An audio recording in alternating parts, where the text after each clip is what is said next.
points are gained or points are lost, there will be much to discuss. For analysis regarding tonight's Winnipeg Jets game, here are Dave Minuk, Ezra Ginsburg, and your host, Drew Mandel. The Illegal Curve post-game show starts now. It's been done 31 times before in the history of the NHL. The Winnipeg Jets, by virtue of tonight's defeat at the hands of the Vegas Golden Knights, will need to be the 32nd team to come back from down 3-1 in order to continue their playoff journey.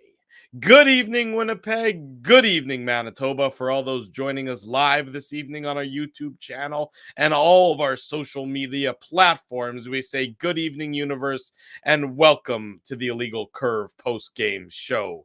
With Dave Minuk live at Canada Life Center, with Ezra Ginsburg live in his basement. I'm your host, Drew Mandel, live in my electrical room, bringing you complete coverage of tonight's Vegas Golden Knights victory over the Winnipeg Jets, a 4-2 margin. The Jets lose a game they can ill afford to lose. They lose another forward they can ill afford to lose in Mark Scheifele, leaving the game very early on and not returning. Gentlemen, the Jets were game in terms of the effort, but they just fell short, and I think a lot of it had to do with simply being outmanned, outperformed by virtue of the talent level and the disparity therein between the two teams. Good evening to you both. What's up, boys? Yeah, good evening to everybody watching as well. Yeah, I think there's something to be said for the talent disparity, especially when Scheifele leaves the game early. And I'm sure we're going to get into that because a lot of people, have been retweeting the replay where Laurent Brossoit clearly trips him. And the debate could be, I guess you could go both ways, whether that was on purpose or, that was part of the play, right? But Scheifele left the game and, we'll have to wait for further updates. But yeah, I mean, look at the Jets had a pretty stinky second period. I thought the Golden Knights were pretty dominant in that second period. They probably could have had more. And in that third period, I mean, the Jets had a pretty valiant comeback, as you mentioned, Drew. Looked like Blake Wheeler had his second of the game. Obviously, it went to Pierre-Luc Dubois. But, there was no shortage of chances, right? You saw Dylan Sandberg had a good scoring chance. I thought, the Lowry line was excellent again tonight. I thought Nino Niederreiter was really good tonight, but you come up a goal short, and, that's what happens. I mean, we were joking, that the 3-goal lead is the most dangerous lead in hockey. And, it was looking like the 2-goal lead was going to be the most dangerous lead in hockey. But, yeah, they just couldn't get the equalizer and, give the Golden Knights credit that, they were, tightening up a little bit there in the third period. So it's going to be a very difficult, task coming up for the Jets to go into Vegas, win a game, and then win the next couple. And really, it's kind of crazy, but the Jets haven't won a playoff game at home since 2018, which is kind of hard to believe. But yeah, the Golden Knights definitely have had their number in the playoffs. That's for sure. They certainly have. Dave M joins us from the press box at Canada Life Center. Dave M, it just seemed like, there's just, you look at the players that the Jets had available to them throughout this game, and hard work and effort, from maybe some lesser players, lesser skilled players, can work during the regular season for a period of time. We saw it happen here earlier, but I think push comes to shove come playoff time, when nobody takes any nights off, or they shouldn't take any nights off, and every game matters that much more. You can see how the talent disparity is just playing itself out on the ice, in tonight's game. Well, I don't think there's any question about that, Drew, although you're getting some pushback on your 2018 because Brass Balls Blake is saying that there were a couple of wins in the when they we tend to forget about those playoff games when they defeated the Oilers here. It wasn't me who said that. It was Ezzy who said that. Who said it? It was Ezzy who said it. Whatever. But that's because he said, the broadcast also said it too. I think what the broadcast had something on the screen saying the Jets, the last time they won a game at home in the playoffs, and then they skipped over the COVID year when there were no fans in attendance. Fair enough. Oh, maybe they meant in front of fans or something like that. I think so, probably. Anyways, the point is, well, they probably did now that I think about it, because it would be like the whiteout, right? So, yeah. I mean, look, the game started very similarly to the last game where the fan base was jacked and everybody was excited, and yet the Jets scored the first goal, so the building is pumped up. But you could see right away. I mean, it was weird because when Mark Scheifele went down, it didn't look that bad. It really didn't. Like he got up fairly quickly when it transpired, kind of shook it off. I mean, he was down for a second, but then he shook it off, so it didn't appear he wasn't wincing. So it didn't appear that there was anything really wrong with him. And you're thinking, okay, well, they dodged a bullet. And then, of course, the next shift, you see that they didn't dodge a bullet. In fact, and it was very bad for Mark Scheifele and his prognosis for the rest of the game. It didn't, people were saying, let's put it this way. A lot of eyes were on the tunnel in Canada Life, but it didn't really seem to make a difference, of course, because he wasn't coming back. When he made that beeline, when he took that, maybe you can account for the feeble shot, as it sometimes maybe you knuckle it or you hit it off the heel or something. But when he just turned and sprinted straight for the bench and right down the tunnel, you immediately think, well, this is something that's seriously wrong, where some part of his anatomy is not performing properly. It's I don't know. I'm not going to play doctor. I'm not going to speculate as to what it could possibly be. But he crashed into the boards with a very high velocity. Upper body.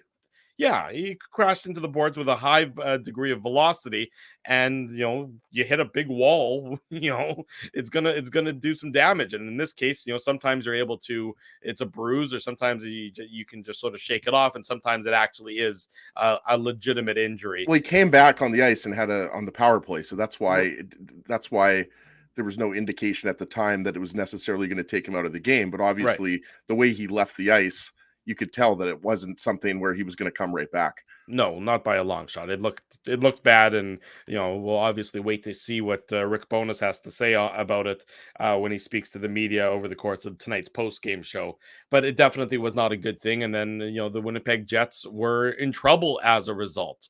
I mean, you are a makeshift hockey team. You're playing with I'm going to say, 5.5 defensemen, because the team really didn't, you could see him from the get-go that the amount of trust that they had in Logan Stanley was not overwhelmingly high, because he was skipped through the rotation for the first few times during the game. And now you're down to 11 forwards, and Mark Scheifele has been your best goal scorer this season, and now he's out of the lineup, in addition to, of course, Nikolai Ehlers, who hasn't played, and Josh Morrissey, and Kyle Connor, who I know a lot of people are clamoring to see more from him in tonight's game, because he needed to step up if the Jets want to continue to play in these Stanley Cup playoffs, given all the injuries. I mean, look, it's similar to Game 4. The Vegas Golden Knights Game 3, because tonight was Game 4, but the Vegas Golden Knights, their best players are performing better right now than the Jets, than those of the Jets' best players that are still healthy, and that number is dwindling quickly. Yeah, I would agree with that, and yeah, I mean, look at you're having to move Kevin Stenlund up into a top 6 role. All due respect to Kevin Stenlund, I mean, you're just not going to get as much, not even close to the amount of offense you're going to get from Mark Scheifele. I think he's done an admirable job on the fourth line. And we talked about Blake Wheeler. He was really good again tonight. I thought he elevated his game. Yeah, there's no doubt, Drew, that Kyle Connor, this was not his best game. I don't think he would say he had a bad game. Like, I can remember a few scoring chances that he had off the top of my head, but I mean, after that, yeah, I mean, who's creating offense for you, right? Like, Mason Appleton draws the penalty on Michael Amadio. So I thought Appleton was moving his feet. He looked good. Brendan Dillon was jumping up into the play. Neil Pionk was jumping up into the play. Nate Schmidt was hammering that puck from the blue line, missing the net, but also hitting the net at times. It was hitting bodies in front. But look at, I mean, if the Jets would have tied that up and won it, we would have been talking about how it's all about the next man up mentality. And, the Jets, found a way to win, even though they didn't have Scheifele and Morrissey. So sure, you could simplify it to the Golden Knights, having more talent, and, the Jets missing some key pieces. And if Scheifele is out for the remainder of the season, the remainder of the series, then yeah, it's going to be really hard. But this series is probably over anyways. Well, 3-1 for Vegas in the series now, Dave. It's going to be very difficult for the Jets to overcome that. But it really is a function of, I think as he made some good points, a lot of players are doing what they can. They're doing what they can to try and carry this team through. Blake Wheeler has been very good. I thought Blake Wheeler was probably the Jets' best forward on the ice tonight, and he's trying to elevate his game in this opportunity. There just needs to be more of that from Kyle Connor, maybe even a little more of that from Pierre-Luc Dubois. You can't ask for much more from Adam Lowry and Mason Appleton and Morgan Barron and Nemesnikov and Niederreiter. I think these guys are Barron was another forward who I thought was really good tonight, rocking the full bird cage. Yeah. You're right, Drew. I mean, you're not going to point to a lot of even Axel Jonsson-Fjällby, and you're right, he didn't play a ton, but you're not expecting Axel Jonsson-Fjällby to come in playing his first game. Just checking here, he only played 5 minutes. Right. And obviously, when the Jets go down 2 goals, Axel Jonsson-Fjällby is going to have to wait a long time to get his turn. Right. So, I mean, effort is one thing. But when you're already missing Nikolai Ehlers in the series, you're already missing your best defenseman, and then your top center or second line center or number one winger, whatever we're calling Mark Scheifele these days. When you're without Mark Scheifele, I mean, there's only so many guys that you can really rely on to score goals for you, quite frankly. No, I think Ezzy's right. And I think that's just ultimately the reality is that you just don't have the wheels or the horses to get it done. And if you do, like, where were they, right? Like, where's Pierre-Luc Dubois' effort? I mean, he's taking silly penalties. And that's a penalty, Dave. Like, I don't know why anybody was complaining about that. Well, that's a trip. You know what? I will tell you, Ezzy, when I first saw it, I actually thought it was a marginal call. My first initial reaction to it was, oh, that seemed somewhat unnecessary to even make that call. Then I watched it again and replay, and sure enough, I was like, okay, that's a penalty, and it's an unnecessary one because the reality is the Jets need Pierre-Luc Dubois to score goals, and he got that fluky goal, and then the third period. But I mean, at the end of the day, we've talked about it. If you want to be a $10 million man, if you want to be the man that everyone puts, says, oh, that's the guy, he's the guy. Well, I didn't want to be like Drew, basically, is what you're saying. Yeah, basically, if you want to be Drew, but the point is that if you want it to be the guy that everyone looks at and says you're the player that this team is going to rely on, that's going to put this team on its back, on his back. Sorry, I didn't see that from Pierre-Luc Dubois. I'm not saying there wasn't an effort tonight, but I just didn't see enough of what he needed to do when the chips are down. And look, guys, I mean, it's not a game that we saw this literally kind of this blueprint work out for the Jets with a lesser score discrepancy in Game 3. So the Jets were, I mean, you get an early goal in the third period. I mean, you're not out of that game, even without a lot of players. And the Jets realistically could have, had one shot go this way, one shot go that way. It's a tie game. Mm-hmm. But the fact is that you needed more from Kyle Connor. You needed more from Pierre-Luc Dubois. Because ultimately, at the end of the day, like Drew and you were, as you're saying, and I agree with you guys, it's really nice to have an effort from a guy who's making $950K. It's really nice to have an effort from a guy who makes 1.2. Mm-hmm. But again, if you make 6, you make 7, you make 8, if you make those numbers, and oftentimes we often say, well, forget about the salary cap. At the end of the day, Nate Schmidt makes X or Blake Wheeler makes this. You can't really fixate on that stuff. But again, if you're one of those guys who's young and hungry, like a Pierre-Luc Dubois, says, I want to get paid the big bucks, this is when you have to perform. And he's got 2 goals in the playoffs, nothing bad in 4 games. But at the end of the day, it's about what are you doing to drive this team and bring this team into it. And, when you've lost Mark Scheifele, you don't have Nikolai Ehlers, you lose Josh Morrissey. I mean, it's unfortunate for this Jets club that they just don't seem to have that enough, I guess, right now that is going to help them get over that hump of all these absences. I would say one other player who needs to step up for the Winnipeg Jets in this series is Connor Hellebuyck. I mean, Connor Hellebuyck, who has been the lifeblood of this team and the driving force on this team for so long, has been, I would say average at best in the series. He hasn't been overwhelmingly tested, but there's been times where the Jets need a save and he hasn't been able to get it for them. And Ezzy, I want you to comment on that. But before I do, Rick Bowness speaking to the media saying Mark Scheifele has an upper body injury and will be reevaluated tomorrow. So he's not immediately declaring him out like he did for Josh Morrissey after Game 3 on Saturday evening. But he's saying that Scheifele to be reevaluated tomorrow with an upper body injury. So there you go. That's the latest regarding the Winnipeg Jets, Mark Scheifele. Ezzy, I want you to touch on Connor Hellebuyck and his performance so far in this series. He hasn't been, I would say, otherworldly like we've seen down the stretch or at many times over the last 6 or 7 years. I don't think anybody's going to say that Hellebuyck was bad tonight. No. But when you consider that, the Jets are without their number one defenseman, and, they're plugging guys that haven't played yet in the series, like Logan Stanley, like Axel Jonsson-Fjällby, and now, at least tonight, Scheifele's out of the lineup. Yeah, I mean, Hellebuyck has to be that much better, right? Even going into the series with Scheifele and with Morrissey, you knew that Hellebuyck was going to have to be the Jets' best player. And you're right. I mean, one save is all the difference, right? Like, I agree with Dave, and that's kind of what I was getting at here. Like, you could simplify the situation the Jets are in right now down to, they don't have Morrissey, they don't have Scheifele, they don't have Ehlers. Poor us. We just don't have enough talent. We can't beat the Golden Knights. But there they were in the third period after Dubois scores, and it's a 1-goal game, right? And they were pushing. Like, the Jets had a lot of pressure. We talked about it. They were buzzing. The zone time in this game, was very close. I don't have the numbers, but when they showed it, it was very equal.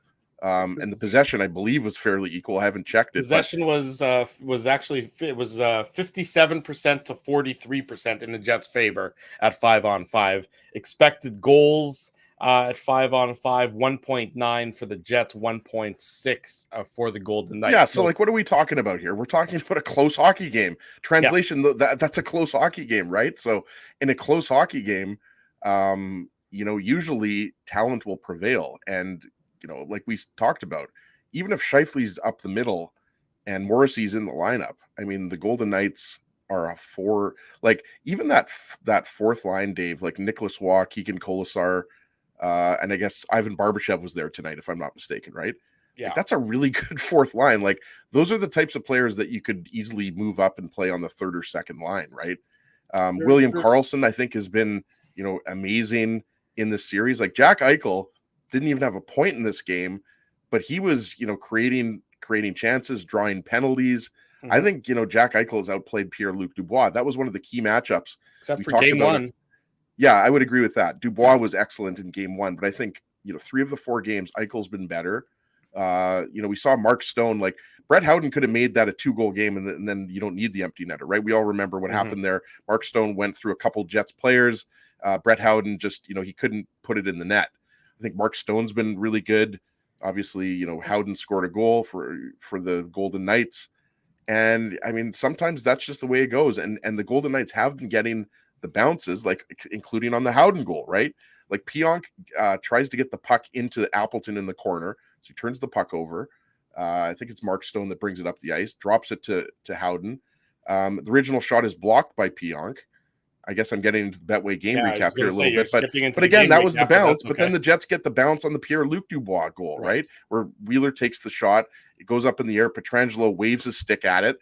So that's a bounce that goes in the Jets' favor. But that's really what this game was, a 1-goal game in the playoffs. It comes down to a bounce here, a bounce there. So, I mean, yes, the Jets desperately need Scheifele back for game 5. But this was a game that could have easily pushed overtime.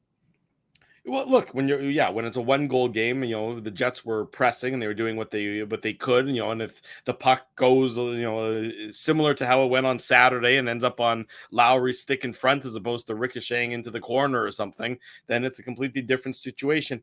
There's just, the Jets just seem to be, from my estimation, after the 3-1 goal in particular, the Jets are just struggling uphill to just try and generate really anything that I would describe as a quality scoring chance. They had a lot of zone time and they had some good shifts. So I'm not saying that they didn't have zone time, but how many of those chances were what I would describe as great chances? I mean, not very many of them. The goal they scored, the 3-2 goal, was again more fluky than anything. They get credit for going to, in front of the net and the bounce happening like it did. But again, they look like an undermanned team. They look like a team that is playing with less skill than their opponents, and they are. So, I mean, it's not really a surprise that they looked the way they were because of the simple fact they are just absolutely running into the injury bug at a completely inopportune time. When you take, before the series started, the question is, do the Jets have enough depth? Are their players as good as the Vegas players are, up and down the lineup, Dave? And then you subtract Ehlers, you subtract Morrissey, and you subtract Shifley now. Well, I mean, there's no wonder you're down 3-1. And then you add in Mark Stone, right? And that was Vegas, that to me has been like, I'm sorry. I maybe I'm higher on Mark Stone than other people, but I mean, like he's not a top 5 offensive right winger, but defensively he's a top 3 right winger, and I think overall probably at least top 20 forward in the NHL, top right winger. And you're right, Drew. I mean, look at Vegas had some issues, and the question mark was in goal. And, specifically, we talked about Laurent Brossoit only having really a period of playoff experience. He was not good in game 1, but he's outplayed Hellebuck so far in the series. And I don't know if a lot of people thought that would be the case. And you got to give credit to Dave. Let's get Dave in here. He hasn't spoken in a while. I mean, the Golden Knights defense, like we talked about it with Jesse Granger, right? Like everyone knows about Alex Pietrangelo and Shea Theodore, but like that third pair, Nick Hague, Zach Whitecloud, has really impressed me. Like they're big. The Golden Knights defense is big. It's tough to get to the net. I'm not saying that the Jets haven't tried or haven't gotten to the net at times, but it's a pretty good group of defensemen. Like, let's not forget, this was the top team in the West after all. Yeah, no, I mean, you're right, Ez, and I think that's, we can't glaze over that and pretend like suddenly Vegas was a bunch of slouches and weren't a very good hockey team. The fact is that they were, and you're right. You don't get to 111 points using 5 different goaltenders by accident. We've talked about their defense, which for a lot of this series, the Jets have found hard to penetrate, and their forwards are pretty damn good. And I agree with Ezzy. And if anyone wants to go back and listen to the preview show that we did, when we were talking about this being a toss-up series, especially a 4 versus 5, more like a 4 versus 5 than a 1 versus 8, one of the biggest X factors that we tried to bring into the equation was what Mark Stone was going to do and what kind of difference maker Mark Stone could be in the series. And guys, Mark Stone has been way more effective than Jack Eichel. Like Jack Eichel, sure, he's did all right on the power play, but he's not that noticeable. I mean, if you're asking me, and I'm watching this game here in the building, Phil Kessel, invisible. Jack Eichel has been there, but not dominant. Not like the guy who was drafted behind Connor McDavid, sort of dominance in a second overall pick. And I understand this is his first crack at the playoffs, but Mark Stone has been a difference maker. There's no question about it. He is in on everything. It's been a Manitoba thing. Like if you look at all the Manitobans on this, as he talked about Zach Whitecloud, but you look at Keegan Kolesar, you look at Brett Howden. I mean, if he gets that goal that he misses, he puts that shot in. I mean, that just seals the deal, and that kills the Jets' chance at even coming back into this game, obviously. And then he gets the empty netter. But him and Stone work so well together. So yeah, I mean, Mark Stone was the biggest X factor for any of us in this series and how it was going to go for Winnipeg and their ability to kind of compete with Vegas. And then you remove Mark Scheifele, and then you don't have Nikolai Ehlers, and again, ultimately, you don't really have Pierre-Luc Dubois and Kyle Connor being super effective and really being able to impose themselves on the series. I'm not saying there weren't flashes here and there. Of course they were. They're too good to be completely invisible for 60 minutes. But the fact of the matter is you needed a more significant effort. And, at first I saw that third goal against Connor Hellebuck, and I thought it was a terrible goal. Then you see the tip by Barbashev, and you realize it's actually a pretty nice tip.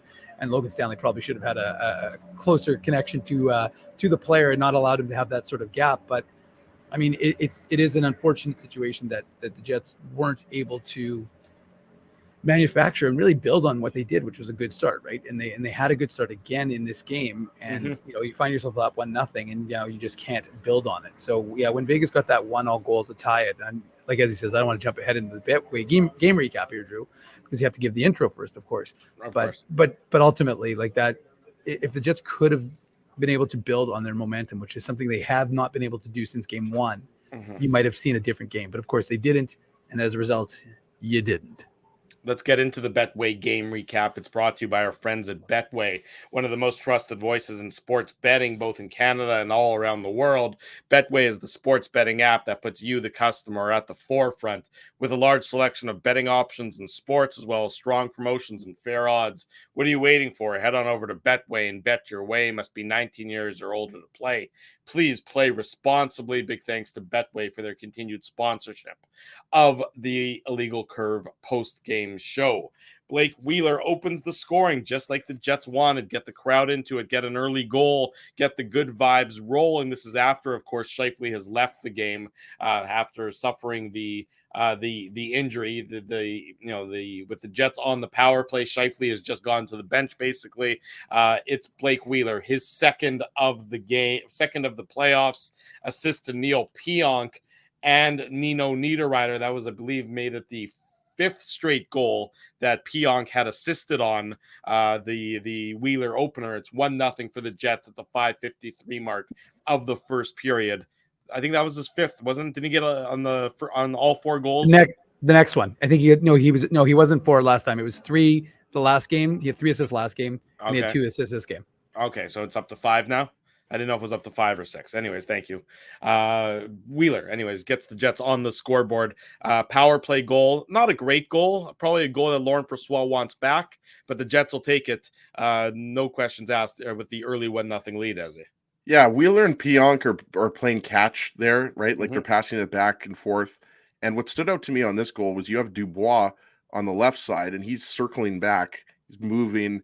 And obviously, the Golden Knights know that. And Wheeler's kind of using him as, I don't know if the decoy is the right word, but, that's an option to go cross seam to Dubois. And so I thought it was a smart play by Wheeler to kind of, give off the impression he was going to pass it over to Dubois, who was pretty open at the point.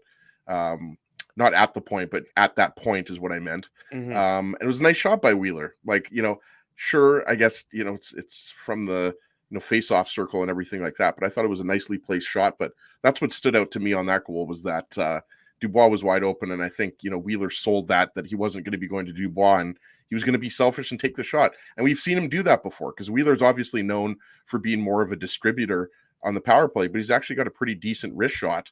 He's obviously not known for his shot, but, it was a nice goal. Yeah, exactly what the Jets wanted to start the series, Dave. Start today's game, get the home crowd into it, get everyone excited, with the late start, the game starting closer to 9 o'clock than 8:30. But Wheeler did what he needed to do in getting the Jets the early 1-0 lead. Sorry, I was just reading Laurent Brossoit's comments about courtesy of our friend Darren Balming, who said he heard the chants from the folks at Canada Life, and he said, and I quote, "It was fuel." So perhaps the fans might want to change their chant a little bit for if there is a game 6. Relax. Okay. Well, I'm Drew. I'm kidding. I know you are. I was tweeting about the show, to be honest with you, and then I saw that, so I know. I was laughing. Relax, players. That it's fuel. How about the fact that you're playing for the Stanley Cup? That's fuel. You are the backup goalie, Laurent Brossoit. You're on an incredible run. You're on an incredible heater. Congratulations to you. All praise to you for it, but relax. You are what you are. Embrace it and embrace the run that you're on right now. Let me tell you, Jets fans wouldn't be upset if they still had Laurent Brossoit here as a backup goaltender for the Winnipeg Jets. But anyways, that's not the point. Point is, Jets have a 1-0 lead, courtesy of Blake Wheeler, and it's funny how you're right with Scheifele down, and as he's right, he used his weapons available, and we've often joke how Blake Wheeler taking a shot isn't exactly a fearsome prospect for a goaltender to face, especially given that sort of time and space. But look, he gives the Jets the lead and he gets the crowd, he gets it going in here. And like I said, it was loud. It was the crowd is amped up. They were excited. It was, I don't know why. Well, first of all, I'm going to rail a little bit here on Sportsnet because God forbid this game actually starts on time. It was an 8:30 start time. The game didn't actually start till 8:50 because, of course, the Leafs. God forbid we no. Upset the Leafs. This is the actual puck drop. Yeah, this is what they did. This is what they did in the game. Well, then why would you put tell everybody the game starts at 8:30? Because they want to bring everyone in for whatever pregame nonsense. This is what they do. This is. I don't think that this is necessarily what for Sportsnet as much as it is. Remember, they used to do this all the time. When NBC had the rights, the game time the ticket would say 2:30. Okay, well, the TV broadcast would start at 2:30 because they couldn't do a pregame show before that, so they do the pregame for 20 minutes, and then the puck drop would be 2:50 or something like that. Or 20 minutes after.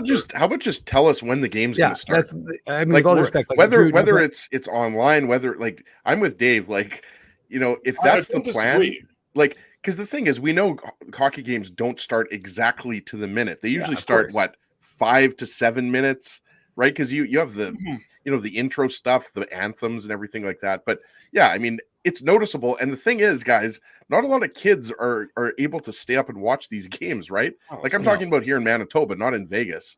I mean, obviously, in Vegas it's a couple hours earlier, but I mean, so it like if you're a kid and you're staying up late a little bit to watch the game, it's kind of annoying. Well, I mean, and I guess ultimately my point I'm trying to make is that I pay attention to this as much as anybody, and when you tell me it's 8:30, then I think it's 8:30, and if you're going to qualify and say puck drop isn't actually 8:30, then that's fine, but you don't.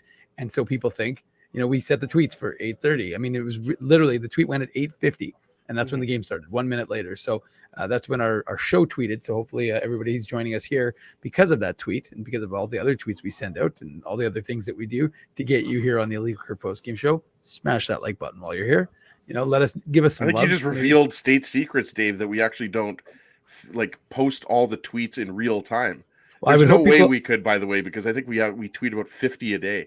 Well, and I really hope that people realize that when I'm tweeting, when I inadvertently, as Drew pointed out the other day, tweeted at 7, it was like 3 in the morning. It was like 3 or 4 o'clock. 3 a.m. Yeah, 3 a.m. I'm like, okay, time for puck drop with join Ezzy Dave. Now, the funny part was, Drew, the only good thing was I don't think I was actually very specific. So it was actually generic enough that it made it just sound like it was a game day and you got to join us. Why it would have gone at 3 in the morning, I don't know. But ultimately, Drew, rather than deleting it and resetting it, if the Jets are in Asia, then the game will start at 3 in the morning Winnipeg time. Well, I mean, anyways, it's not important to get into. But the point 1-0 for the Jets. The point I was going to make. What was your point? Did you actually have a point? Well, because Ezzy made the best pregame comment of the whole show. Soul Bear crushes Cocaine Bear. Soul Bear singing Drew didn't the like national that. Anthem. I did not like that. I'm Drew thinks Cocaine Bear is better than everything. It's a Cocaine Bear for life, no question about it. In this household, Vegas tied it up 4 minutes after the Jets opened the scoring. Brett Howden, his first assist to Chandler Stevenson. And it's a nice shot and it's a nice goal by Howden. But again, there is a fluky benefit to this one. The first shot is blocked. I think it was by Neil Pionk. Does a great job blocking the initial shot. How often does the shot block end up right back on the stick of the shooter? And the only difference is this time he's in a better shooting position. And as a result, he wires it past Connor Hellebuyck. Beats him, I believe, glove side top shelf to tie the game up at 1. I mean, a fluky bounce to the benefit of the Vegas Golden Knights, and to their credit, they take advantage of yet another fluky bounce going their way, Ezzy. Yeah, and I mentioned it before we got into the Betway game recap, but Appleton gets the puck back to Pionk, and then Pionk tries to get it back to Appleton along the boards, and that's when it's intercepted, right? Yeah, it turns into a 3-2 for Vegas. Yeah, and it was Mark Stone. We talked about how good of a defensive forward Stone is. Pardon me, I think it was Chandler. No, it was actually Howden himself. Sorry, he dropped it to Stone once he crossed the blue line. So the turnover was to Brett Howden. And you're right. I mean, it's a very fortuitous bounce after Pionk blocks the initial shot. But we've talked about it so many times, right? Like when you're playing a team that has a quick strike transition offense, like the Golden Knights do, right? Like these are good players. That's what can happen off of turnovers. But you're right. I mean, Pionk makes an initial nice block, and Howden follows it up, and he makes no mistake. That goal you're obviously not going to fault, Hellebuyck on. It was a beauty. Yeah, that one was a fine one. There was nothing wrong with that one. It was a very nice shot from Brett Howden. He's been very effective in this series for the Golden Knights. He's been strong on the forecheck. He's actually moving his way up the lineup based on his play in the series, which should tell you that he's moving up. A guy like Ivan Barbashev is dropping down lower in the lineup because Howden simply is one of those guys who's deserving more ice time based on his play for the Golden Knights so far. A 1-1 after 20 minutes, shots on goal in the first period, 10-8 in advantage of the Golden Knights. But all in all, a pretty reasonable period played by both teams. I think both teams would probably be pleased with the first period the way it went. Second period, no goals scored. Hold on, Drew, you're going to go through the first period and not mention the Manitoba Jeopardy winner? I mean, come on. You're Emma right. Carpenter? I was going to Capron, do that. Sorry, I got to mention her name. Okay. They showed her on the Jumbotron. Shout out to Emma. She won at least one, maybe two rounds of Jeopardy. So congratulations. Always nice when you can give a shout out to a Manitoban. wins Jeopardy. Come on, that's and they played the Jeopardy music. I leave the pedantic tweets for you and your Instagram posts and all your that Instagram, nonsense. really? Oh, that's funny. I could have sworn it said illegal curve on the Instagram. Yeah, I know, but you like to do the pedantic stuff, and I like to do the hard hitting journalism that you find here on the post game. You mean like when I asked Dmitry Kuzmin if he spells his name with a Y or an I today? Yes, exactly. Hard hitting journalism. For the record, getting folks, the it's answers. a Y. It was a Y. So there you go. I also found his favorite restaurant in Winnipeg. If anyone's interested, you can tell you what, get them on board as a sponsor. Then you can get them. Then you can give them a plug at that point in time. Vegas made. I don't think we can be sponsored by individual players, Drew. No, the restaurant. He's saying that's what Dave is saying. That what's the restaurant? We're not. He's not allowed to say it until he. Sometimes why? As I was being sarcastic, but go on.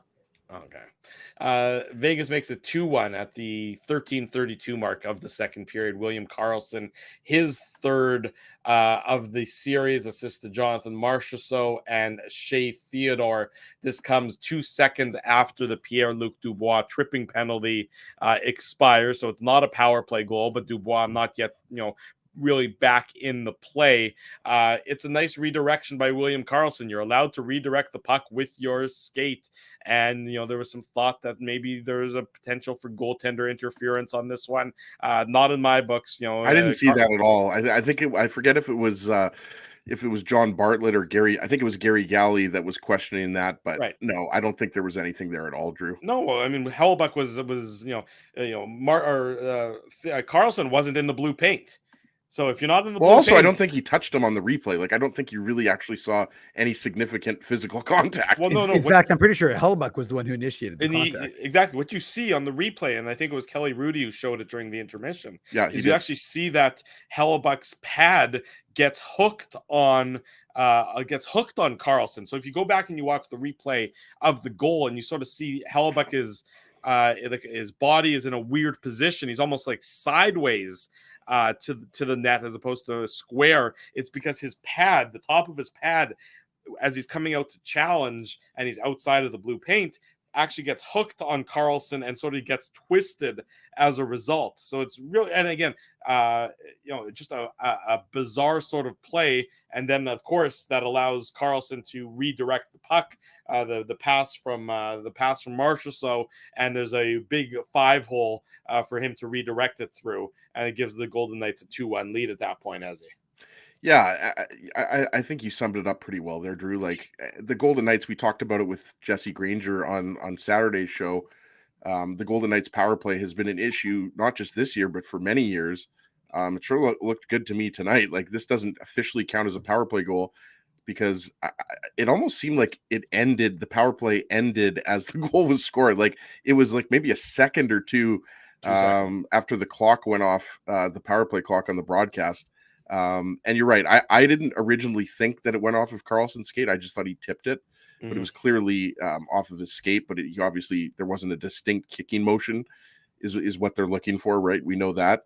But the Golden Knights were moving the puck. It was Dylan and Pionk were on the ice for, I don't know if it was the whole power play, but it felt like Dylan and Pionk were out there for the whole power play, penalty kill, I should say, Vegas power play. But yeah, Marchessault and Karlsson have been doing this for the Golden Knights since the 2018 run for the Jets, right? And they've burned the Jets many times in the regular season, and these are skilled players, and that's what's kind of almost difficult to comprehend how the Golden Knights you would think would have a top 10 power play every single year, especially adding Jack Eichel, right? And Dave mentioned it, like Eichel he's made interesting looking plays. There was a play he made, I forget it was the second period or third period. It looked like he kind of caught Hellebuyck off balance, Dave.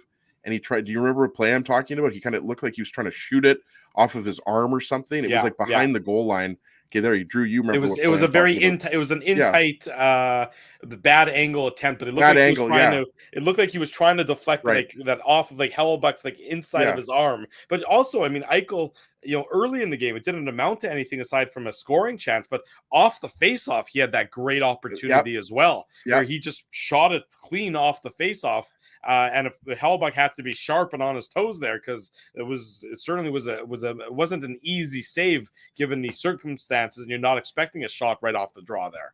No, it's good on you to point that out, because even though Eichel isn't racking up the point, he didn't have any points in this game. But he's been pretty good this series. But yeah, look at, I mean, if you take penalties and you can get burned, and we talked about it. Like Pierre-Luc Dubois was excellent in game one. He's got into penalty trouble, right? Yeah. And that's kind of the downside of his game, right? Like, you want Dubois, Dave, to play a physical game.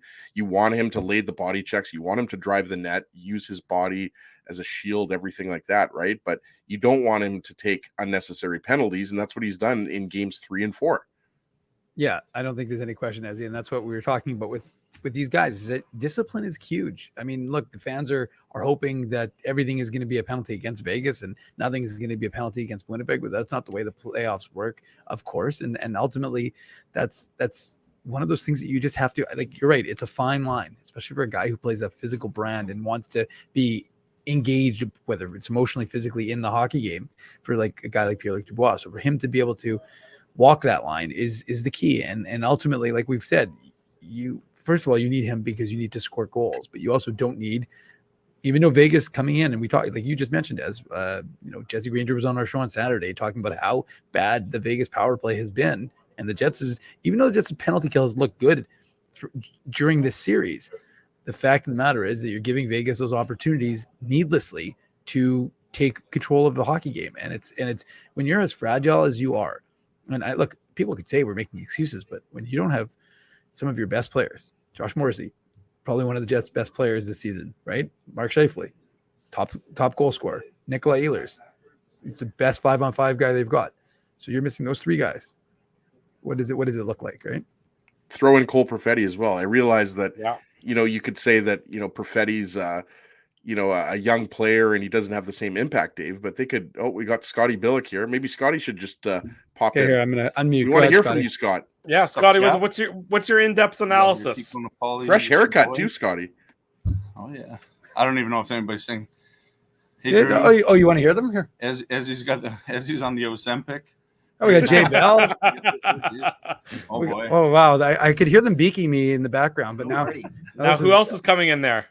Jay Bell. Jay Bell. Send Scotty and Jay the link, Dave. Let's make this a 5-man unit here. That was an ad. That was a free ad for Rogaine. So, anyways. Oh man, that was amazing. That was a good line. Love it. A free ad for Rogaine.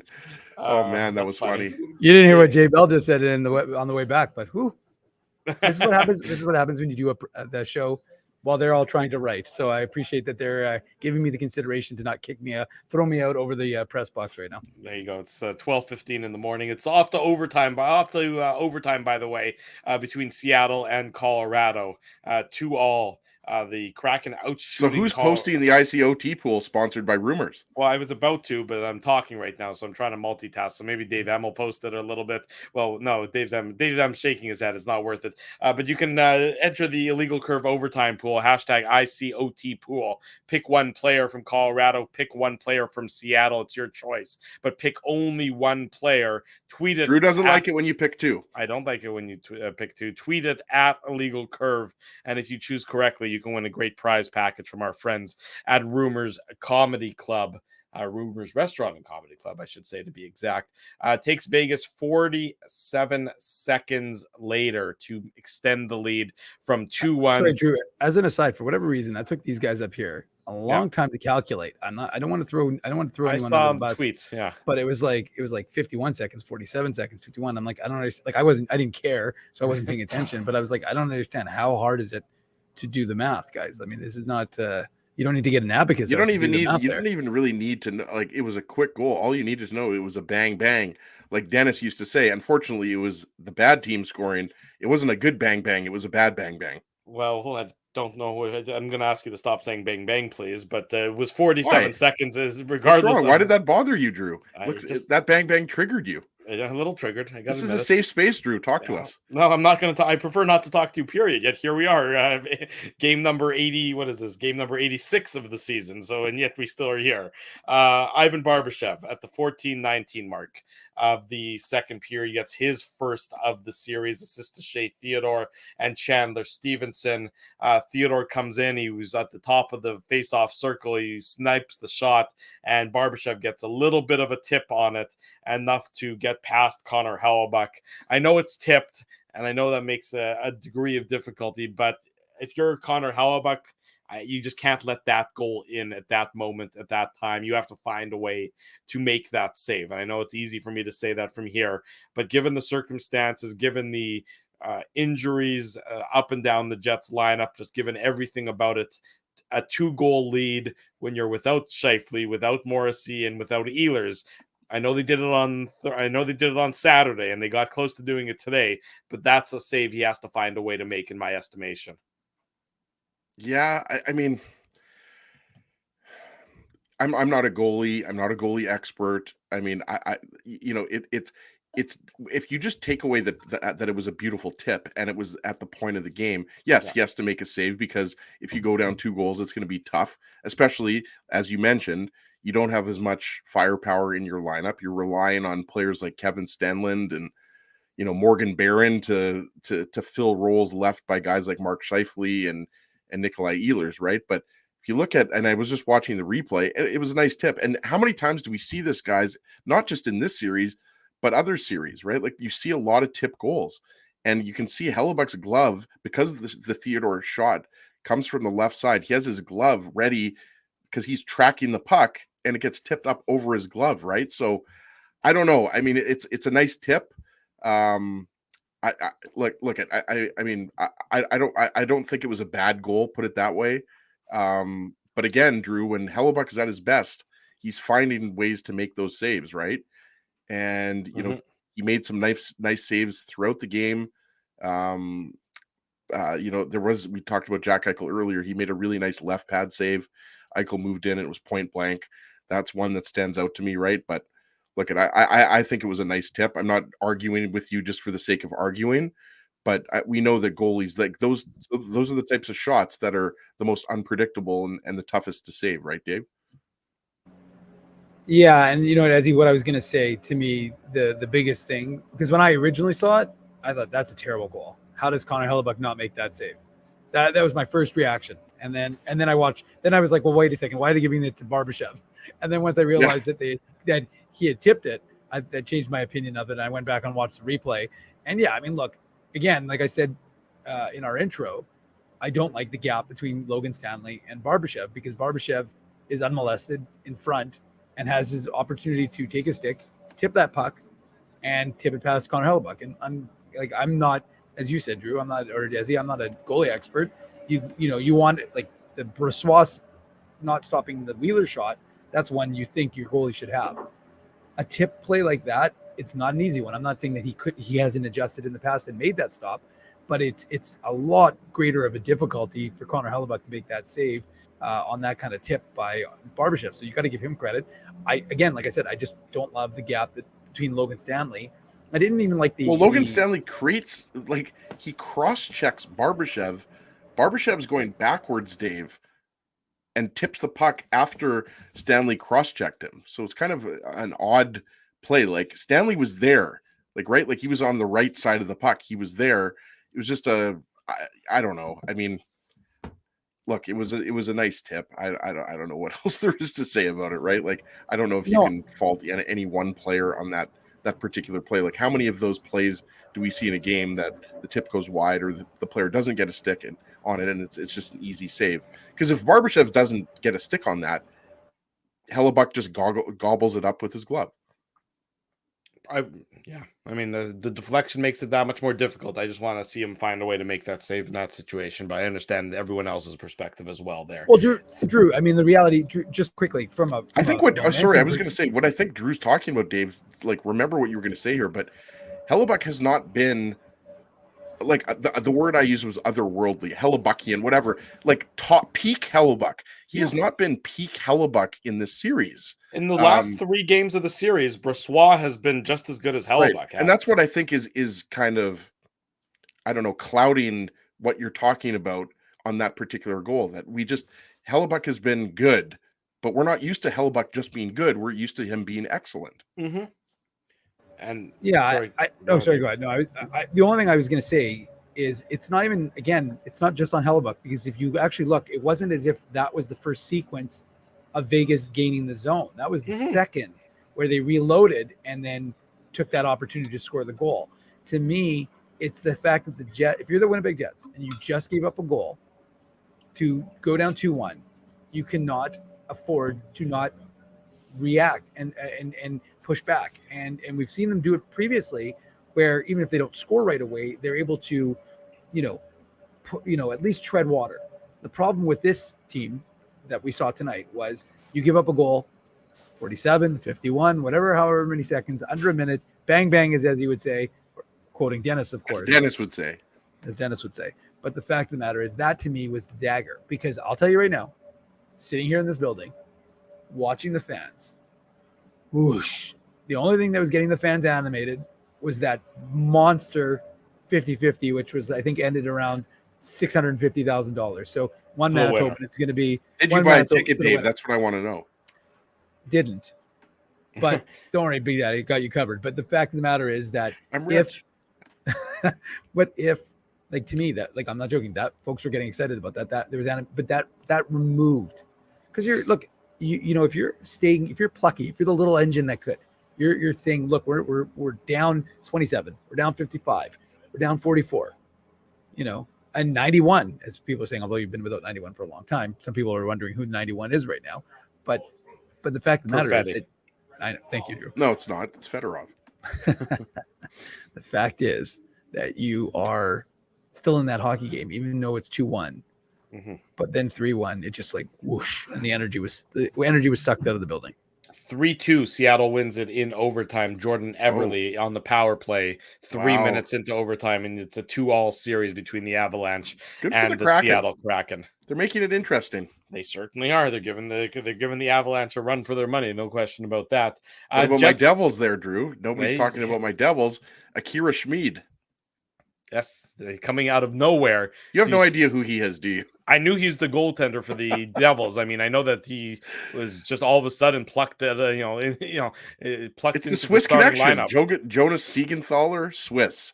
Akira Schmid, Swiss. Nico Hischier, Swiss. Like, there's something about the Devils in Switzerland, I guess. That's where they like to get their players from. There you go. And their cheese and chocolate. Pierre-Luc Dubois cuts the Golden Knights lead in half. And watches. 2:57 mark. It's a power play goal, assist to Wheeler and Neil Pionk, and it's one of the strangest power play goals you're going to ever see. Wheeler with the shot, sort of similar to the first. It was a goal. Jump ball.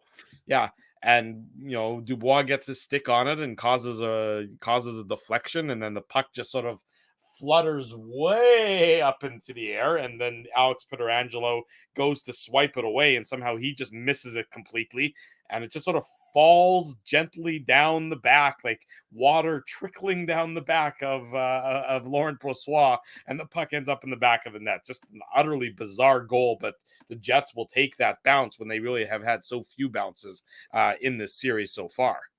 Absolutely. And I think a lot of people thought, Blake Wheeler was going to get that goal, right? Like, Blake Wheeler takes the shot, it bounces up. And as you said, Pietrangelo, takes a volleyball swipe at it and misses it. But it actually was Dubois that got his stick on the Blake Wheeler shot. Yeah. And very bizarre goal. And then they did the video replay, but clearly there was no high stick there was nothing else preventing it. And like you said, Drew, you'll take that bounce, right? Like, the Jets don't care how that puck goes in. Barbashev went off his skate. Brett Howden gets the bounce. So it was the Jets' turn to get a bounce. Unfortunately, they didn't get any other bounces.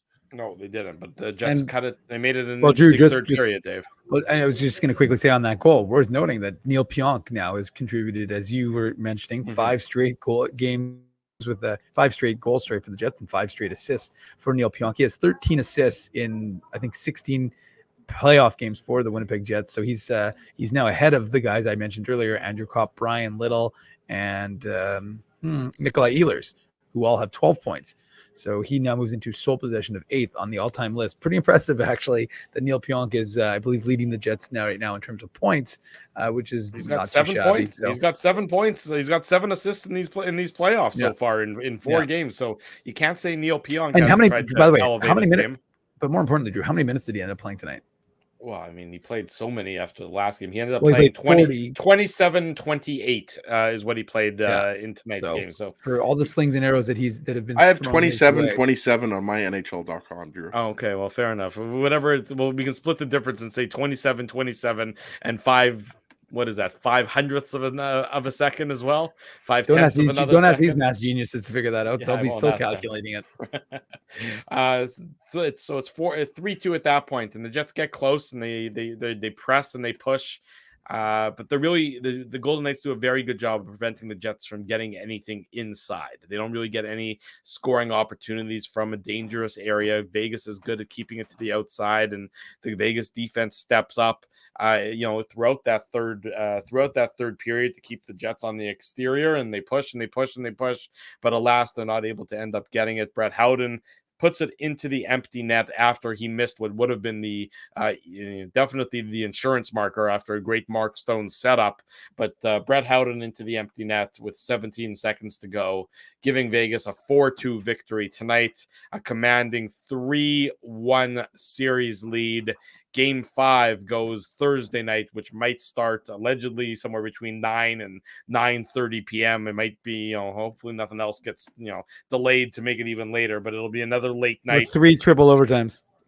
God help us, that the Jets looking to keep their season alive and to come back home for a potential Game 6 on Saturday afternoon, or a potential locker cleanout day probably on Saturday morning instead. One or the other, and it'll all be dictated on what happens on Thursday's Game 5 between the Jets and the Vegas Golden Knights. I should make mention, of course, that before we go to break, the Seagram's shot of the game brought to you by our friends at Seagram's. Seagram's 83, Manitoba's #1 whiskey, available at your local Manitoba Liquor Mart or wherever fine liquor products are sold. Ask for it by name, Seagram's 83. We're going to give this one to the Pierre-Luc Dubois goal because it was just that fluky and it was just that weird. That is our Seagram's shot of the game as part of the Betway game recap, brought to you by our friends at Betway.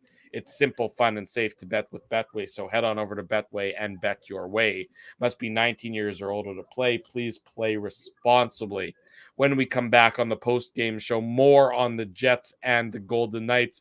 Tough Duck, hardest-hitting comments still to come, and, of course, whatever other shenanigans we come up with at 12:30 in the morning on, what day is it now? Tuesday morning at 12:30. Drew Mindell, Ezra Ginsburg, Dave Minuk downtown at Canada Life Center. Stay with us. It's the Illegal Curve post-game show. We'll be right back.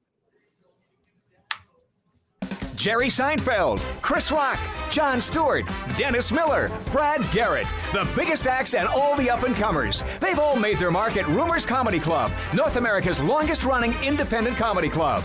Rumors has kept Winnipeg laughing for over 25 years. When was the last time you laughed out loud? Make it a great night out with friends or book your office or birthday party, even a fundraising event at Rumors. Get all the details and dates on upcoming shows at rumorscomedyclub.com. He winds up. Oh, looks like Ezzy took that one right in the choppers. A blistering fast puck hurts like HE double hockey sticks. That's why I let the pros at Linden Market Dental Center turn my yow into wow. Get your brilliant smile back with state-of-the-art restorative and cosmetic dentistry from real pros. And remember, always wear a mouth guard. Now that's solid on ice advice. Learn more at lindenmarketdentalcenter.com. Creating smiles for life. Whoa, Ezzy, everything okay? You look stressed. Of course I'm stressed. We're moving, the house is upside down, the kids failed miserably at packing the fine china, and my life is in chaos. Chaos! Yes, that does sound like a problem. What am I going to do? Ezzy, relax. Rolly's transfer, moving, and storage is the answer. With 60 years of experience in moving Manitobans and a track record of exemplary customer service, one call to Rollies and your stress is gone. No job is too big or too small. Just visit rollies.com and they will take it from there. Thanks, Dave, and thank you, Rollies Transfer Moving and Storage, online at rollies.com. Dave, my man, why are you in the car already? It's hours until game time. Drew, it's because I'm stressed out right now, driving around downtown Winnipeg, looking for a parking spot, and I'm not finding one. I've lost Ginsburg. I don't even know where that guy is right now. Dave, haven't I taught you anything? Do what I do. Pre-book your entire month's worth of game day parking with the Grid Park app. It's super easy to use and saves me both time and stress. Well, Drew, I'm not independently wealthy like you are. So I'm sorry that I don't have millions of dollars to pre-book my parking month in advance. What's that going to cost you? $25? How about $5? Come on, $5? No way. $5. I'm not telling you a lie. And our listeners can get a free park with the new special promo code Illegal Curve. Guess what? There's more.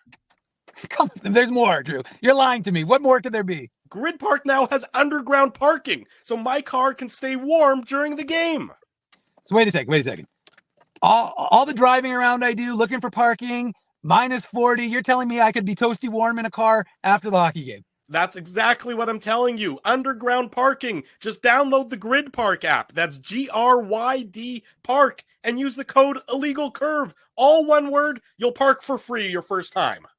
Hi, it's Drew from Illegal Curve here. Selling your home can be stressful, but it wasn't for me. Thanks to my friends at Zappia Group Realty, they made the process so easy. My home sold within 48 hours and with multiple offers. Zappia Group Realty took care of everything with their exquisite customer service and attention to detail. If you want to sell your home for more in less time, get started by talking to Frank and Mauro Zappia of Zappia Group Realty. Online at zappiagroup.com. For 3 generations and over 80 years, Tough Duck has been making apparel that works and plays as hard as the people who wear it. From jackets to work boots and everything in between, Tough Duck's clothing can handle the harshest environments, even the Illegal Curve hockey show.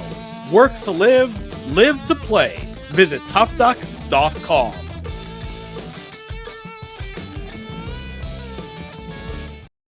12:30 Tuesday morning. Welcome back to the Illegal Curve post-game show. The only good part about these games being in the wee hours is I can do Wordle during the commercial break. So I did finish Wordle for Tuesday. So that's an exciting development in my world. I don't know if you guys are big Wordlers or anything like that. I can see that. I would say that's not exciting in my world. Okay. Well, I've never Wordled, thankfully. So well, it's little things in life every now and then that the Wordle puts a smile on my face. So I was able to get Wordle done. So I've saved myself mere minutes. And only on the 6th try. Hey, sometimes those 5-letter words are pretty difficult there, Mr. Ginsburg. Don't be so cocky. I used to Wordle when it was a thing. Now I'm off that trend. You're off the Wordle trend. You're too good for Wordle. Is that what I'm into Frosted Tips again now. Oh, good. You and Pacey, right? You're going back to Dawson's Creek. Yeah. That'll be. That's a great reference, Drew. Thank you. That's a remake I would love to watch. Is Ezzy on Dawson's Creek? You, Katie Holmes. What's her name? The blonde one. I definitely do not remember her name. She's remember an actress, the show. Is it Jennifer Williams? You could say anything right now, and I would say, yep. James Vanderbeek, right? Did I get that? Anyway, no, James Van Riemsdyk. No, yeah, close. Very similar players. That was the original, and then there was the OC. The OC was like the 2000. What was the OC? Was that 2010? I bet was that farther, longer? Probably earlier than that. 2005. I don't know. Yeah. I'm more of a Dawson's Creek guy. I understand. Dawson's Creek was exciting for a period of time. It was revolutionizing. 2003, as it was the OC. Michelle Williams. There you go. I knew somebody would help me out there. Thank you, Bombers 1985. Somebody's gonna help Bombers 1985 knows we're struggling. We've gotten way too old, boys. That's what's happened. Way too old and way too late is I think what you're trying to say. Bad combination on the Illegal Curve post game show. Yes, exactly. A bad combination. Some comments from Rick Bonus in tonight's post game show.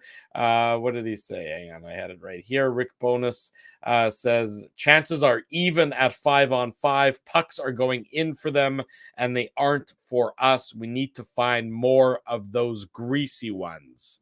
And Did Rick Bonus just say the team that scores more goals wins the game? Is that what he said there? Essentially, yeah. It's a pretty similar. You can paraphrase it to that extent. Yes, similar comment. I mean, yeah. If you look at the natural stat trick and you look at some of the 5-on-5 play, it is relatively even. It's just a lot harder to get to the front of the net playing against the Golden Knights, especially when the Jets are without Josh Morrissey, and their defense is not as big and not as physical as that of the Golden Knights, and the Golden Knights have been doing a good job. Look, you can't overlook that tonight the Jets did not get a 5-on-5 goal. There's 2 goals on the power play, so no 5-on-5 goals for the Winnipeg Jets tonight is something that's bubbled up and been an issue for this team all year round. And now you're going to be without Ehlers, without Morrissey, Scheifele, up in the air. But the way he left today, it's sort of hard to believe he'd be healthy enough to play on Thursday. But there is the extra day off, I guess, between games, so maybe you got a little bit of another day of rest there. That's to their advantage, but it's certainly not going to be. It's not going to be easy for the Winnipeg Jets. Another comment from Rick Bonus. He said his players fought hard despite the injuries, but we're playing an excellent hockey club every night. That courtesy of our buddy Jesse Granger of The Athletic, who was, of course, at the post-game press conferences for both the coaches as well. Had a nice lunch with Jesse and with Ken from Sin Bin Vegas earlier today. Great to get together with them and introduce them formally in person to the Illegal Curve sandwich. So they and I heard that you dined and dashed. I did not. I dined and paid, in fact, is what I did. I did not dine and dash. That is not my style. Love that those guys tried the Illegal Curve sandwich, right? Because it's obviously the best sandwich in the world. Lawless knows it. Exactly. Much as he might not admit it, Lawless definitely knows it. As a Tough Duck hardest hitting comment, and then we'll get into the final thoughts for tonight's game. Yeah, we're gonna give it to Stu Smith. You've got the comment there. Down to 5D early last game and down to 11 forwards this game. Kept both games close. If we can keep a full lineup for a game, we have a chance to win. Obviously, he's kind of being tongue-in-cheek there, I think. I mean, that could be the difference. Maybe if the Jets, don't have any injuries, they'll win the game. But, with what happened to Morgan Barron early in the series, Connor Hellebuck with the shot to the head and the mask, I should say, and the cut and everything like that, and then the injuries to Morrissey and Scheifele, it's just a terrible time for everything to happen, because going into the series, aside from Ehlers, who was injured obviously back on April 11th against Minnesota, you were relatively healthy, but no longer the case. Vegas is much healthier than the Jets, and their depth is definitely being tested right now. So Stu Smith, send me an email, Ezra@illegalcurve.com, and Tough Duck will ship out a trucker hat to you, because it's trucker hat season. Two seasons over, man. It's the spring. It's trucker hat season. Going to be, I believe, 12 degrees tomorrow. So I'm looking forward to that. Dave wants something to discuss. He's left a snarky comment in the chat about that he hopes Mindell, the Taskmaster, lets us discuss. What exactly am I not letting you discuss there? I was trying to get you out of there, given that it's 12:40 in the morning, and the odds right now are greater that you're going to get shanked on your way to the car than they are that you're going to make it back to your car safely. True, I'm from the north end. If your car is still there, True, I'm from the north end, so I will most likely be doing the one doing the shanking. Yeah, Dave's the shanker, not the shanky. Yeah, you'd be the shanky. I'm the shanker. And there's a lot of other media types here, so when they walk out, I will probably be walking out with them.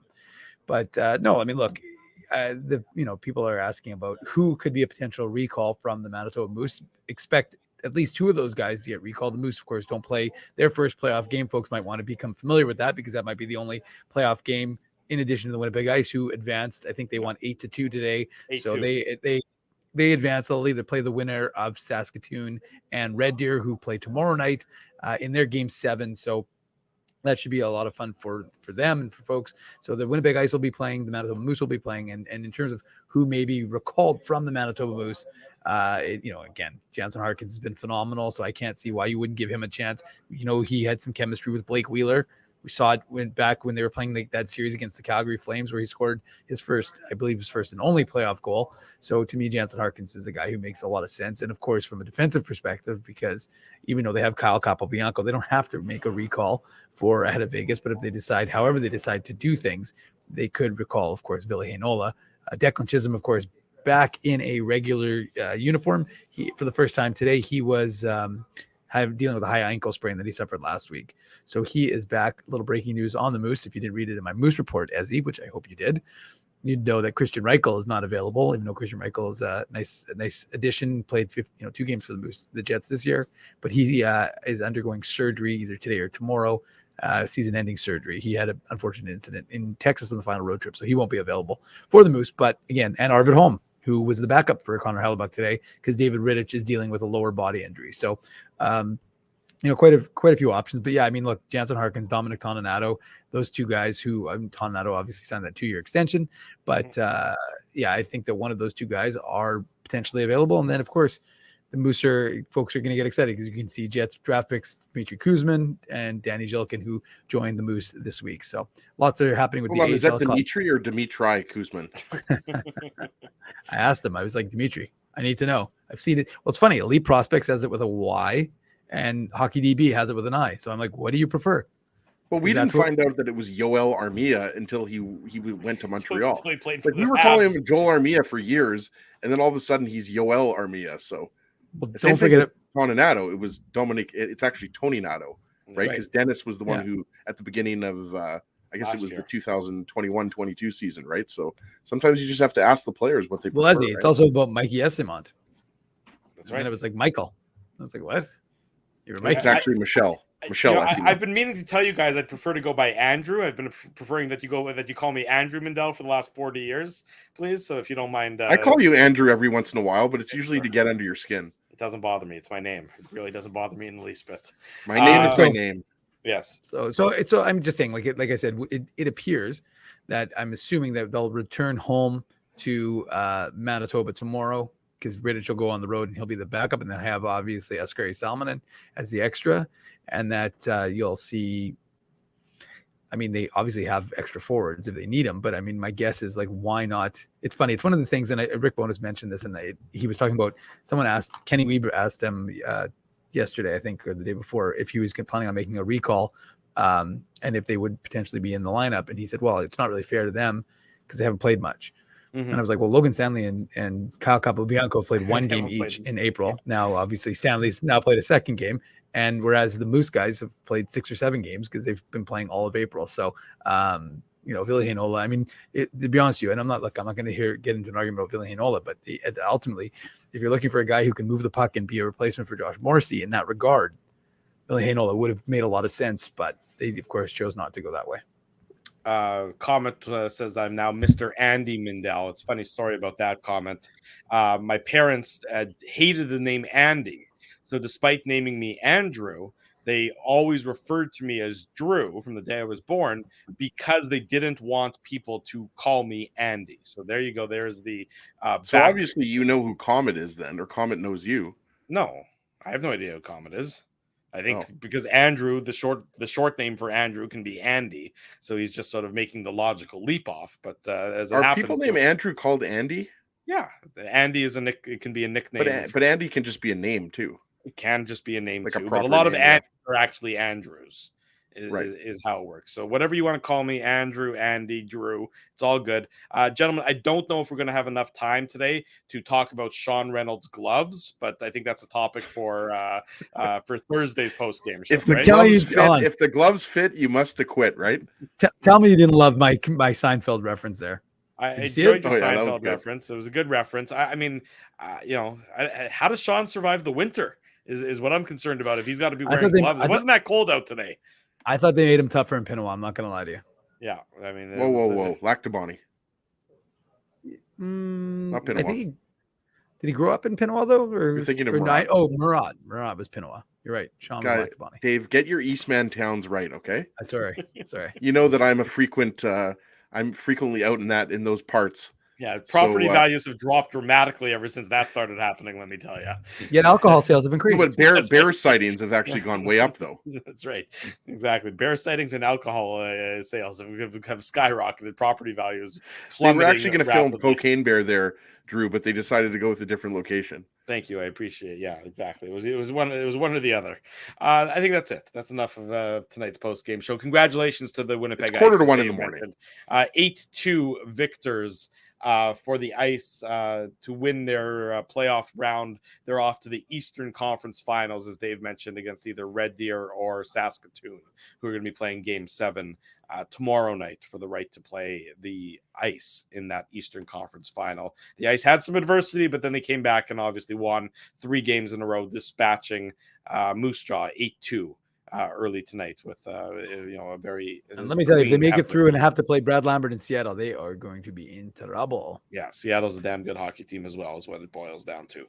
Big thanks to everybody for joining us tonight on the Illegal Curve post-game show, I should say, this morning as well. We appreciate your support. If you haven't already done so, smash the like button, subscribe to the YouTube channel, subscribe to the podcast, leave us feedback here, there, and everywhere. We always like to know what you think about these fine programs and always appreciate when you leave some comments on the iTunes page. Boost up that algorithm. We really don't know what that means, but we've been told that to say it makes us sound smarter. So boost the algorithm, people. Boost it, baby. Boost it like Dave M's car is being boosted right now off the streets. Big thank you to all the sponsors of Illegal Curve who make the post-game show, the Saturday show, and the website a possibility. Our friends at Rumors Restaurant and Comedy Club, Linden Market Dental Center, Zappia Group Realty, Betway. They're the title sponsor of this here post-game show. Tough Duck, you know them. Tough Duck, hardest hitting comments. Win a toque, win a trucker hat. In the summer, maybe, well, if the Jets ever go far and get to the Stanley Cup Finals, it might be like win a bathing suit or something, given the warm weather. That'll happen. Time will tell if that is going to be this year or not.